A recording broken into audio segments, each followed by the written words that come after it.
Hi, how you doing? I'm Wesley Louis. And my name's Tim McCall. So we're just going to walk you through the layout process and why Wes thinks that layout is important, I guess, as well. Yep. Okay, so as this is like again work. So I'm working in TV Paint. What you can see there is like a storyboard, the initial storyboard panel. It's actually what we use in what we call an animatic. So an animatic is basically like a moving storyboard so that you can figure out camera moves and that kind of stuff in a very rough and quick way. So I've taken that as my basis, and I've just started figuring out, start to sketch up the layout from there. I think in this one, there is there a guide there? Yeah.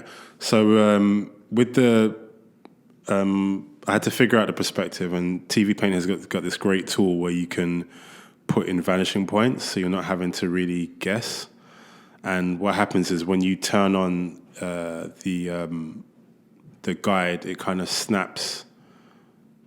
It snaps, so anytime you're drawing a line, it will always converge to a point. You can turn it on and off whenever you like. So obviously with the umbrellas and the bananas that I'm drawing right now, there is no snapping. Some things I'm not snapping to. I've just got a rough idea of where the perspective is going, and sometimes it's quicker to draw. I wouldn't consider myself to be a layout expert. This is the first time I've actually done layouts that's this in depth on anything. Usually we either get someone else, or maybe the thing that we're planning doesn't require that much.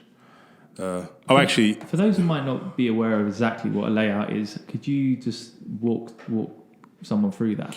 Yeah, so a layout is basically like just what's happening in the scene, how many characters might be in it, what the perspective, what the background elements are. So it sets up where you're going to be animating. It tells the background artist like what he's going to be painting, what kind of elements he's going to be painting. So I'm just blocking in shapes at the moment, trying to figure out where the characters are going to be standing and walking, etc. As you can see with the red lines that I'm drawing, that's just to give me the perspective. TV Paint has this amazing tool where you can actually create perspective grids and stuff. So anything that you draw always converges to a point. So this is like a 2-point perspective. If you want to know more about that, I suggest maybe looking for some YouTube tutorials. But the tools in TV Paint make doing things like this quite easy. Just to explain what a layout is, it's where the characters are going to be moving, how many characters are in the scene, what the background's going to look like. So the background artist will take the layout and paint that up. This is actually the first time I've probably done such an in-depth layout. Usually the things that I've animated before hasn't required such an in-depth layout, or there's a lot of action, or it hasn't required characters to kind of interact in and out of the space. It's a very sort of Japanese process, really, that you see it a lot in, or like an older kind of process in animation that people don't tend to do these days. Like you said, we've only just started doing it.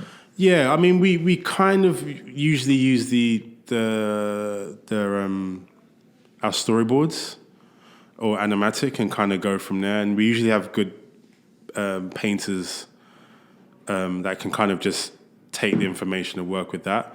But I think for this, I mean, it's something I really want to learn, and I honestly don't want to go back to not doing layouts anymore. I think it's really helpful. It kind of stops the back and forth between you and the layout artist or any animators you have, and it's just very clear. Like, it just tells people, what they need to do, where they're going, etc. And it just cuts out a lot of explanation and then back and forth. And so are you saying that you'd want to do all the layouts when you're doing stuff? Not me personally, but it's a process that I want to keep going forward with. And again, as you were saying, like a lot of, productions do use it. I think you use it mostly you do it on like TV series features and stuff. And if there's time, you'll do it in a commercial. But I think, just the way we've worked, we haven't really needed them as much, I suppose. But yeah, I think our kind of experience is more commercial based rather than feature and TV. I think the Line is a collective. People have worked in those types of productions, but in commercials, it's such a quick turnaround and stuff's so likely to change that this stage often gets sort of skipped. But it's probably good to actually try and build it into our pipelines. And I think any project that we work on, you want to learn from it. You want to try and pick up as much stuff as you can, and that you can actually put back into the production work and put back into your future work. And I feel like coming off this project, I was better than I was when I started, which is a good thing. So right now.